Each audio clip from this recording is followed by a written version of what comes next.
大家好，开始今天的分享之前，希望你能给人间烟火点个订阅，我将会分享更多优质的内容。陆一博突然失踪了，在我们去医院检查后的某一个星期，起因是他打篮球扭到了脚踝，几天都不见好。本来肿起来的脚踝已经变成了一片淤青，可没过多久他的腿就一直疼，疼起来倒吸口气的那种。检查报告还没有出来，他人却不见了踪影。我不知道他是有什么事需要这么急匆匆地离开，连个招呼都不打一声。毕竟1周后就是我们领证的日子，在这个节骨眼上，他突然不见了。喂，你好，是陆哥家属吧？陆哥的离职手续办下来了，嫂子可以来领一下他的东西。接到成瑜电话的时候，我还在楼下遛狗。陆一博养的白萨摩叫默默，离职什么时候？大概1周前吧。我领回来了一个不大的纸盒，我送给陆一博的小盆栽，他的办案笔记，还有一个泛旧的皮夹。皮夹里面除了我们的红底照，还有一张很旧的照片，照片上是陆一博和另一个女孩。你是陆一博？满脸疲态的值班护士略带吃惊的眼神打量着我，我朝他笑了笑，不，我是他女朋友，来替他取体检报告的。这样啊，那把你的名字报一下，我登记。年轻的护士突然合上了手中的登记册，从旁边落得高高的本子下费力抽出了一个本子。不是本人得用这个。他掀开了崭新的一页，在开头写下了我的名字林青。难不成只有我不是本人来取体检报告吗？我有点疑惑地想着，没有注意到护士如释重负的表情。我从医院取完陆一博的检查报告，已经晚上了。医生给了我2个袋子，一个是正常的体检报告，另一个却是密封极好的档案袋。出来的病人手里都只拿着一个，唯独我带了2个出来。回去的地铁上，我迫不及待地打开他的体检报告，一切正常，真是万幸。那另一个是什么呢？我好奇的目光久久停留在那个档案袋上，以至于我差点坐过站。我和陆一博租住的房子在城郊，房子不大，位置却偏得很。昏黄的老式路灯下飞着不知名的小飞虫，映照的梧桐树落下魑魅魍魉般的残影。偶然小巷子里传来几声狗叫，路过的野猫会飞似的跳出垃圾桶，然后不见踪影。幸亏我不看各种悬疑恐怖片，要不然铁定被吓破了胆子。出了地铁站，我便抓紧时间往家赶。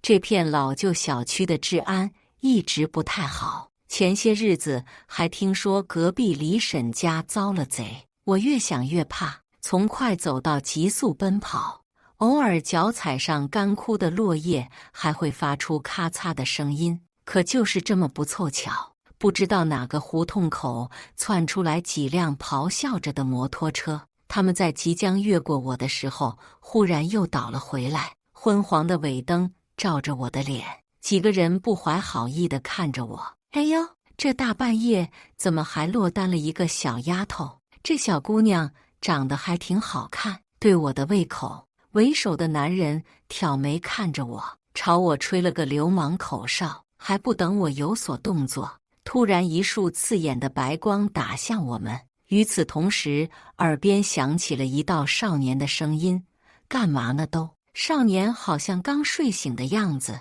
慵懒的声音却带给我莫大的安全感。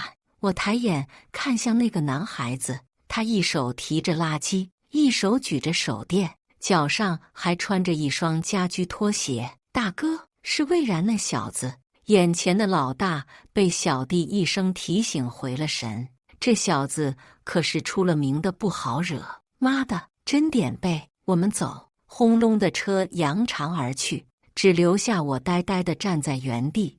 那个，谢谢你，没事。你一个女生，晚上还是尽量不要自己一个人走。你家在哪？我送你回去。不用了，我家就在前边。我的眼睛突然酸酸的，后怕使我背在身后的手都在微微颤抖。想到之前凌晨1点我还出来觅食，一点都不害怕。那是因为睡得迷迷瞪瞪的陆一博总会被我拉了起来。他是标准的老干部作息，10点睡6点起，但他从来都不会生气，只会一边唠叨我吃夜宵对胃不好，一边起身穿着外套鞋子。陆一博，你到底在哪呀？我打开了那个好奇了很久的档案袋，薄薄的袋子里面只掉出了一张银行卡和一片碎纸。以后要好好照顾自己，只有这么一句话，虽然有些许潦草，可我看得出来，这是陆一博的字迹。我彻底傻了，他这是要和我分手吗？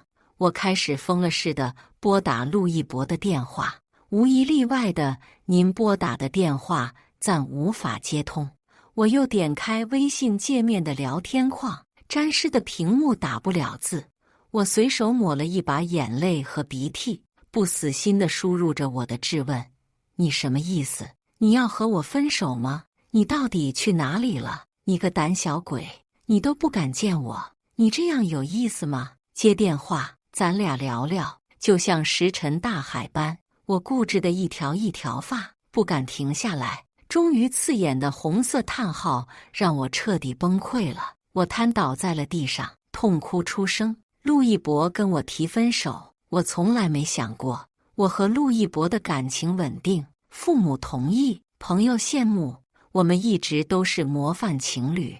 大一那年，我参加学校的培训项目，在警校采访的时候，我一眼就看到了墙上陆一博的照片，板寸发型，目光凌厉，远远地挂在榜首。那就是我们的年级第一，陆学长。我对他一见钟情，他对我初见有意，我们三观契合，步履同步，很快就在一起了。陆一博毕业以后就进入了刑侦大队工作，这2年他递交了结婚申请，才算逐渐闲了下来。而我因为学业进修的需要，今年要准备考研，所以我俩打算明年结婚。可就在这个时候，他选择跟我分手。到底是什么原因？当我又一次拨打陆一博的电话时，那边竟然通了。一时间，我们都没有开口。你闹够了没有？浓浓的鼻音裹挟着阴哑的声音，我一说话，自己听了都吃惊。青青，我这边有点事情，一时半会儿可能回不去了。你在哪儿？我去找你。我们把话说清楚。青青，我在出任务。别骗我了，成瑜都告诉我了，你明明都已经离职了，还出什么任务？青青，我真的有事，你乖，有时间我再给你解释好不好？阿义，快来吃点东西。你话没说完，电话就被挂断了，只留我一个人呆愣愣坐在地上。我甚至都忘了第一时间回拨过去，那是个女人，一个陌生的女人，她叫她阿义。叫得那么亲热，我机械地在拨打，冷冰冰的播报女声好像在嘲笑我的自作多情。陆一博出轨了，我没想到的事情竟然真的发生在我的身上。他没理由这么做，我得去找他。我从地上爬起来，天边已经泛红，一夜无眠，黎明的破晓却成了漫天黑夜来临的预兆。我慌忙地拉出行李箱，胡乱塞进去几件衣服，翻箱倒柜的找证件，却死活找不到。可能是昨天跑得太快，丢在了路上。我又急忙掉头，穿鞋出门。拉开屋门的那一刻，我回头看被我搞得乱糟糟的客厅，忽然我笑了。我连他们在哪里都不知道。我揉了揉凌乱的发丝，提了着拖鞋去外边买早餐。却意外在这里碰到了一个人，魏然，那个救了我的男生。这要巧，你也来吃早饭。魏然嘴里叼着油条，热情地朝我打招呼。昨天还好吗？没有做噩梦吧？挺好的。我朝他笑了笑，却不知自己现在这个样子有多么吓人。惨白的嘴唇弯了又弯，两个硕大的黑眼圈挂在眼下，怨气冲天，就像是来索命的女鬼。骗人可不是好习惯。魏然指了指自己的眼哦，你瞧着就像花花。花花是谁？国民顶流熊猫妹妹。我倒没理会她的打趣，扭头就要回家，没想到她竟然追了上来。你是不是就是住着李大婶家的房子那个大学生？我已经毕业了，我叫魏然，今年大3，在警校读书。听到他在警校读书，我抬头仔细地瞅了瞅眼前的人，五官端正，眉眼稚气，和上大学的陆一博可不一样。怎么形容那个人呢？借用他学弟学妹的话，陆哥冷着脸的时候像极了活阎王，多看你一眼你都受不了。那不冷着脸的时候呢？嘈杂的食堂里，我一边戳着碗里的胡萝卜，一边好奇地追问，不冷着脸的时候和冷着脸几乎没差。我跟你讲啊，有一次迎着面走来的男人，长腿细腰，逆光的五官看得不是很清楚，直到他走到讲话男生的身后，我才想起来要制止滔滔不绝的某人。陆一博却朝着我竖了根手指贴在唇边，一把拉起那个男生往训练场走去。路过我的时候低低地说了句，有什么想知道的来问我。这就是我们的初遇。我挣扎着从噩梦里醒来，梦里模糊着脸的男人一声声地唤着我的名字，汹涌的鲜血从他的口鼻里喷出，滴落到煞白的床单上，怎么都止不住。身后突然伸出的大手死死把住了我的肩膀和手臂，拉着我就向下坠落。天旋地转，我怎么会做这样的梦呢？真奇怪。突然脑袋里闪过一道白光，我想我应该知道陆一博此刻人在哪了。飞机轰鸣着降落，黎明初晓，我出现在了一片山野的郊区，这里离我们生活的地方相隔300多公里。不远处的墓园里长眠着陆一博的父母，他们在他8岁那年因为车祸意外去世了。而成年后成绩优异的陆一博没有选择留在首都，很大的原因就是想重新开始生活。我拉着行李箱走在柏油路上，车轮碾压在路面上的声音刺耳。北方早晨的风可真大呀！凭借记忆，我来到了一幢别墅前，这是陆一博父母留给他最后的东西。而这一片别墅区就是陆一博从小生活的地方。乐乐，你要乖，好好看家，不要吵爸爸睡觉。清晨的街道上空无一人，女人的声音就那样传了过来，妈妈要去给爸爸买早餐了，你不能跟着来哦。这声音跟我在电话里听到了一模一样，虽然没有看到那个女人的正脸，但那条叫乐乐的狗我可一点都不陌生。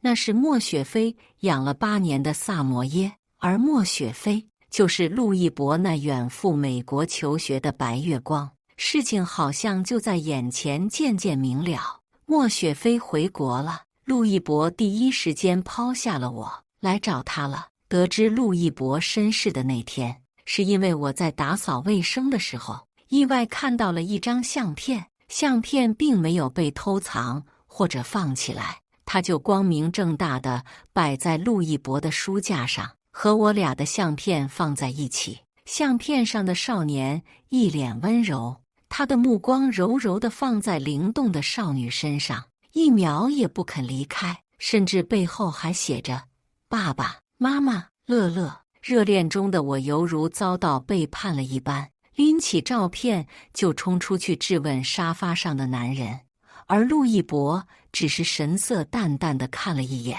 缓缓讲起来他的身世。陆伯父和伯母去世以后，素来与陆家交好的莫家就把陆一博接了过去。从8岁到18岁，陆一博都是和莫雪飞一起长大的，能没感情吗？就算陆一博敢说，我也不敢信。可是少女的心思似乎特别难懂，高中时的莫雪飞谈恋爱了，那人却不是陆一博。后来人家俩人甚至商量好了一起出国留学。故事的最后，陆一博并没有得到少女的芳心，于是他干脆把高考志愿填去了别的地方。他和莫雪飞就这样分开了。那你喜欢他吗？我曾经这样问过陆一博，他笑了，拍了拍我的脑袋，连声说我傻。我都有你了，答案还不明显吗？雪飞只是我的妹妹，从来都是。可是现在呢，陆一博，你为了飞回国的青梅，可以一声不吭地抛下我，高下立见。原来从头到尾我才是那个笑话。我擦了擦红肿的眼皮，有些刺痛，接着扭头离开了这里。我知道自己没有勇气去当面质疑，真是个胆小鬼呀，林青。我打包了行李，打算离开租住的房子。这里有太多我们的回忆，多待一秒我都仿佛要窒息。期间我不是没有想过陆一博有什么难言之隐，可是我思来想去，也没有替他找到开脱的理由。可能是真的不爱了吧。但让我没想到的是，还未等我走出院子，身后突然有人上前蒙住了我的口鼻，奇异的味道充斥我的鼻腔，我昏了过去。再次醒来的我，出现在了一个废弃的旧工厂中，带着铁锈的椅子冰凉，粗糙的麻绳勒紧了我的手腕，我像放在案板上的一条鱼，动弹不得。醒了，熟悉的声音让我昏沉的脑袋瞬间清醒。与此同时，我按下了手表上的呼叫键。怎么是你？男人此刻冷漠的表情让我觉得陌生。很惊讶吗？魏然自嘲似的笑了声。或许待会儿你会觉得更惊讶。魏然，一时犯错不要紧，我可以原谅你的一时冲动。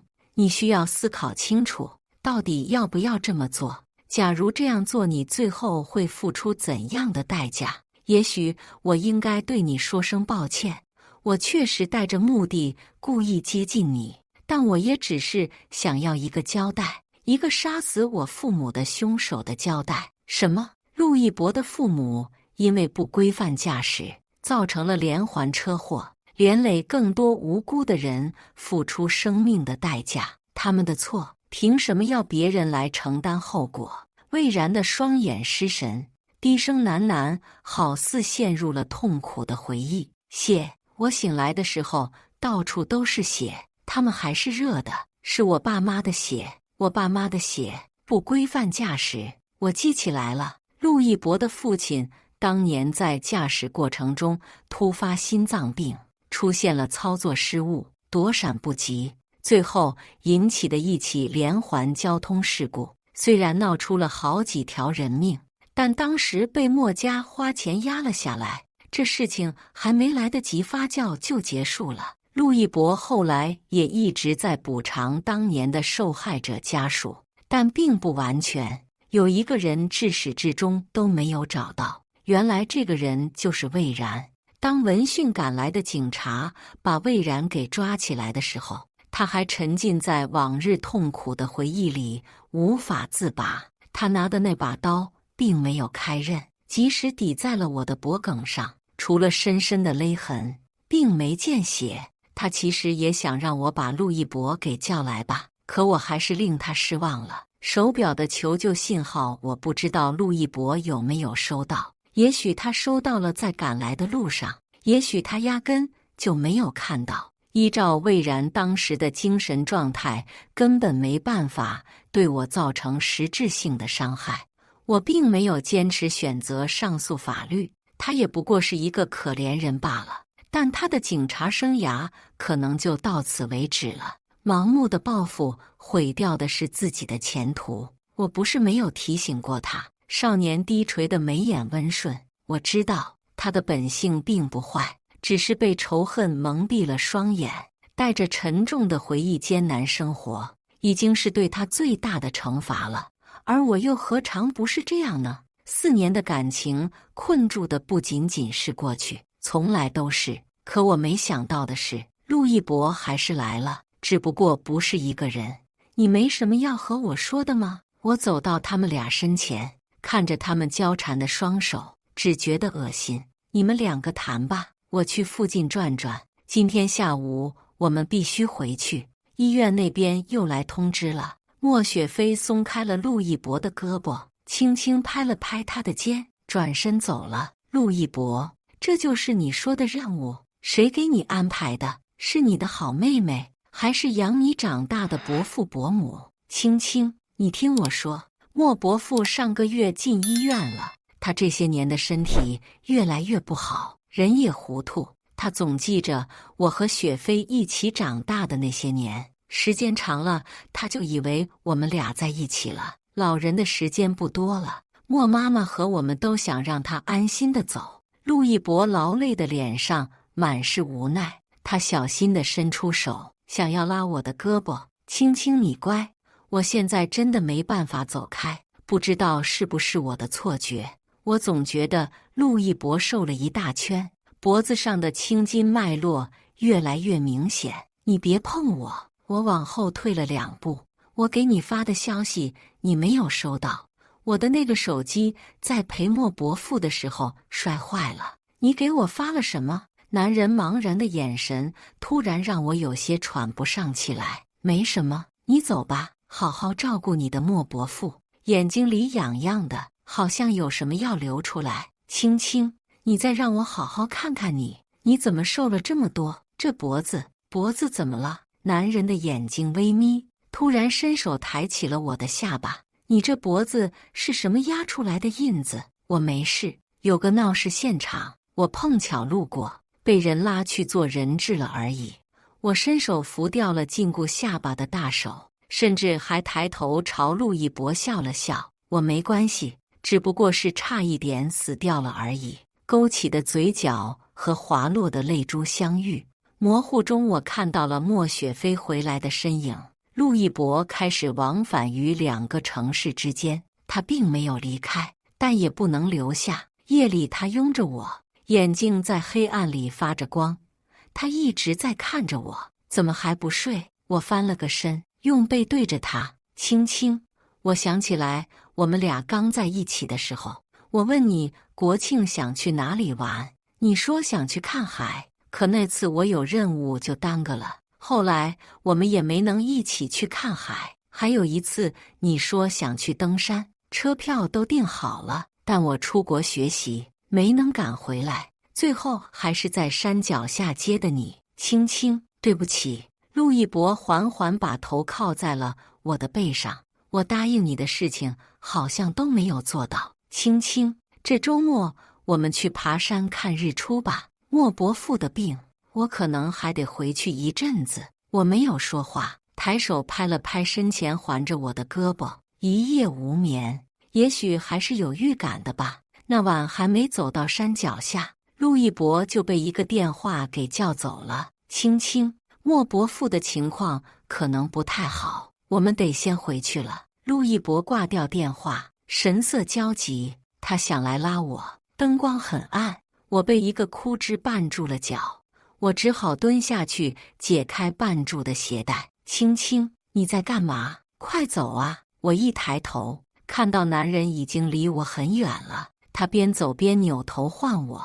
我待会儿给你送到城区，你自己打车回去好不好？我还要赶去机场。可能是看到我还没跟上来，他停住了。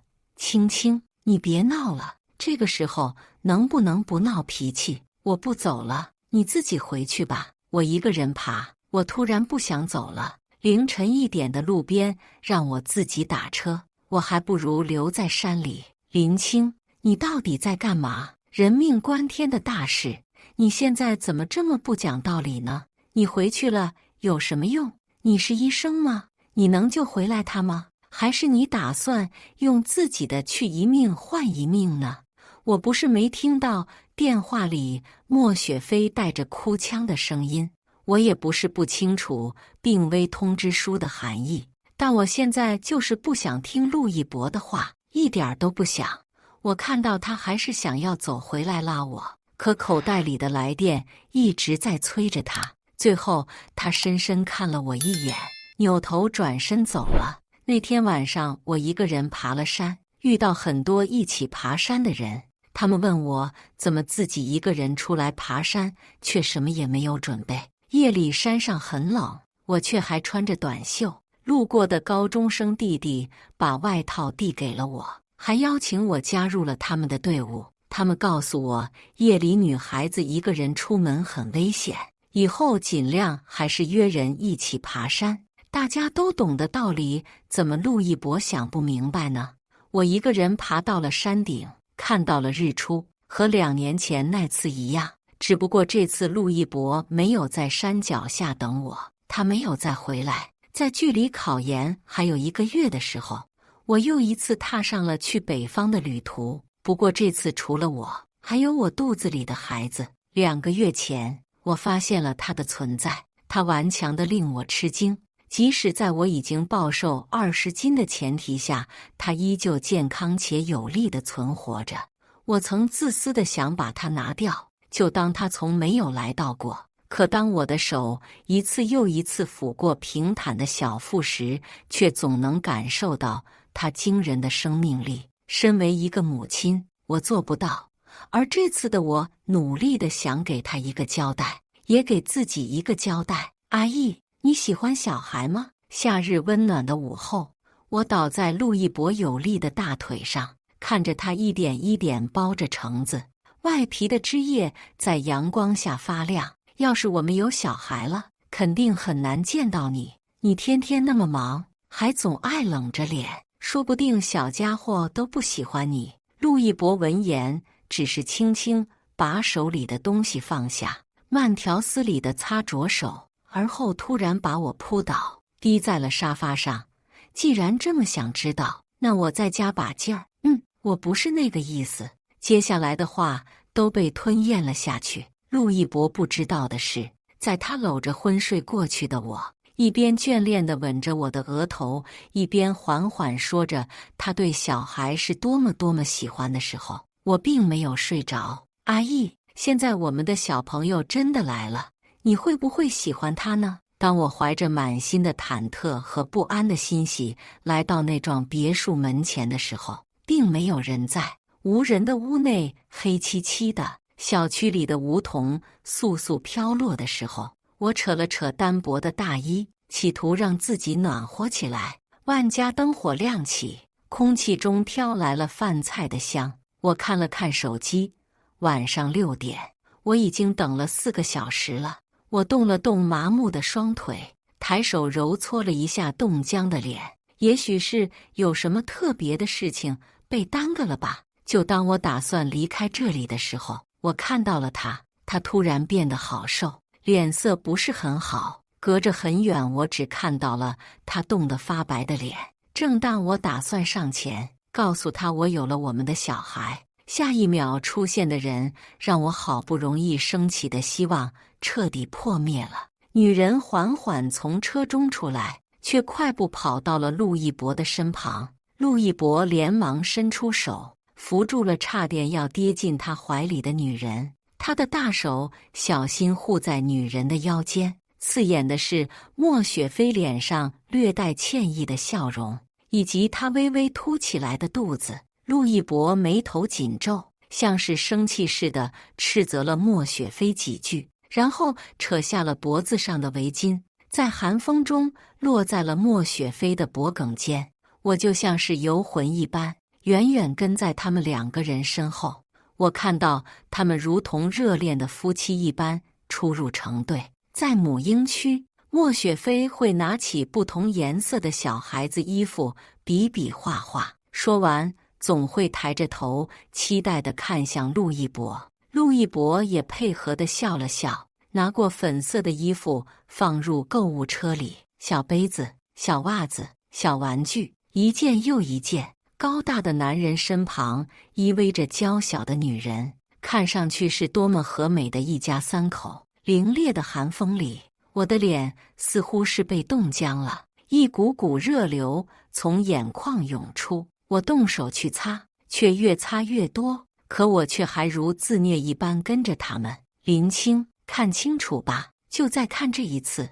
蛋糕店里幼稚的小皇冠被戴到了陆一博的头上，他没有拒绝。哦，我忘了，今天是陆一博的生日，可是去年这个时候陪在他身边的明明是我呀。阿义，你刚刚许了什么愿啊？一吹完蜡烛，我就凑到陆一博身边，蹭了蹭他的肩膀，告诉我可以帮你实现哦。可是愿望说出来就不灵了。陆一博一边动手给我切着蛋糕，一手把头上的生日帽盖在了我的脑袋上。小仙子，怎么办？那你偷偷写下来，只给我一个人看。不用了，我没许愿。昏暗的烛火下，陆一博的眼睛亮得惊人。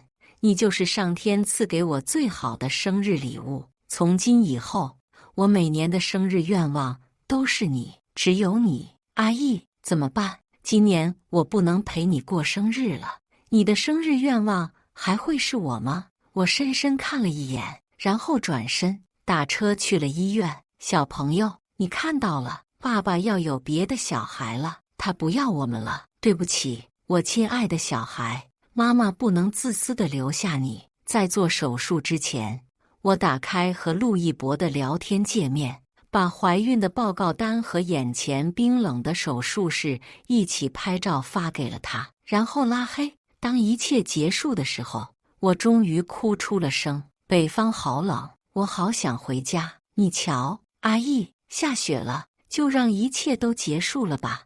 我回去退了在李婶那里租住的房子，重新找好了住处。我开始闭关学习。既然感情这条路走不通，那我总要有可以出头的地方吧。繁琐的复习计划充斥了我余下所有的生活，重复的命题我背了一遍又一遍，摞起来的试卷我做了一套又一套，每天只留给自己5个小时的睡眠时间，咖啡绿茶喝到吐。1个月之后，一切尘埃落定，成绩出来了，我如愿上岸了。这也算是给自己一个交代了吧。开学前的1个星期，刚好是我的生日。这天天气很好，我去花店给自己买了一束花，顺便去超市买了一大堆我爱吃的菜。当我心情很好地计划邀请朋友来家里吃饭的时候，家门口的不速之客让我慢了脚步。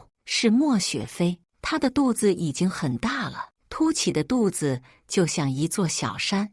我的视线最后缓缓定格在了他的右手上，一个崭新的档案袋。你来找我有什么事吗？我语气淡淡的开口，同时拿出钥匙打算开门。是阿义让我来找你的，他有些东西要交给你。那他自己不会来吗？怎么，怕没脸见我？我自嘲地笑了笑。他不在了。钥匙旋转的咔嗒声与莫雪飞的话音一起消失了。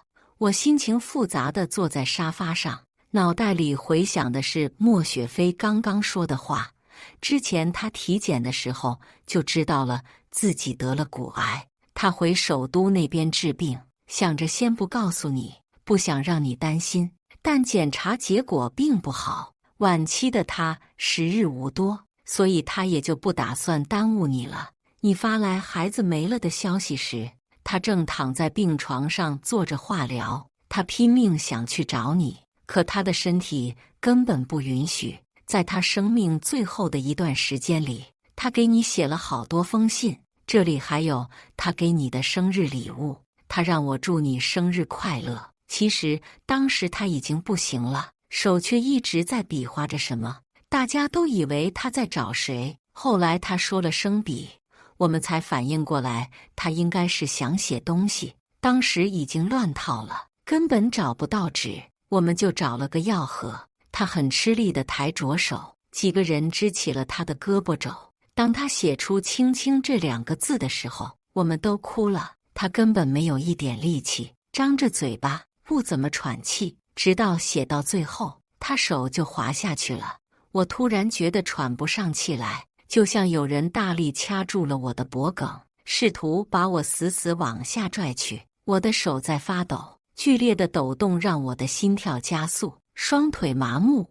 我无奈地闭上了眼睛，试图把脑海里想象的画面赶出去。却只是徒劳。我看着熟悉的档案袋，想到我看到的那份一切正常的体检报告，想到护士脸上如释重负的表情和崭新的本子上写下的第一个名字。我想起第二次去找他的时候，他过分消瘦的身形和苍白的脸色，想到莫雪飞一路依偎在他的身旁，默默给他支撑。他那时就已经体力不支了是吗？原来一切都有迹可循。陆一博，他骗了我。我重新换上了那张卡，铺天盖地的短信通知响个不停，最后的几条全部来自他。青青，我的宝贝，当你收到这条消息的时候，我可能已经不行了。青青，原谅自私的我，我不想你的脑海里是我逐渐狼狈的样子。我不想最后的时光里看到的是满眼的担忧和不安。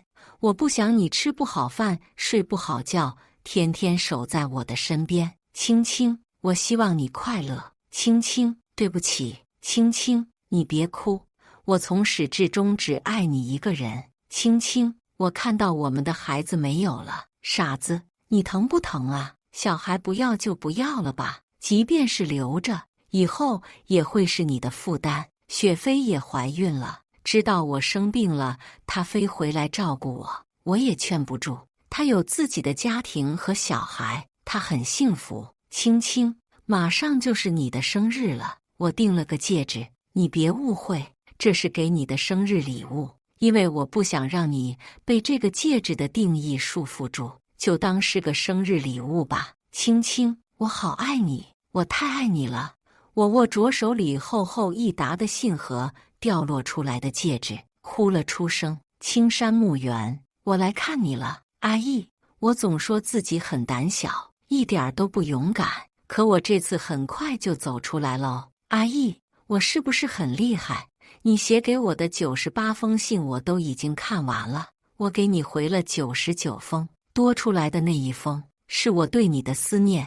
春天的阳光透过树的缝隙落下，满目斑驳。春风吹走了信件燃烧所化作的灰烬，跳动的火舌也亲吻了我的手指。阿义，是不是你呢？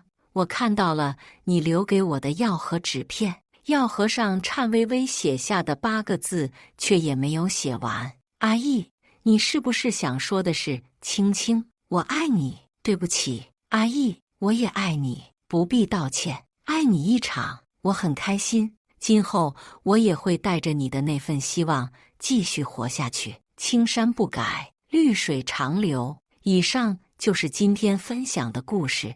大家有什么想说的、想吐槽的，欢迎在下方评论交流。也更希望能给人间烟火点个订阅，我将会分享更多优质的故事内容。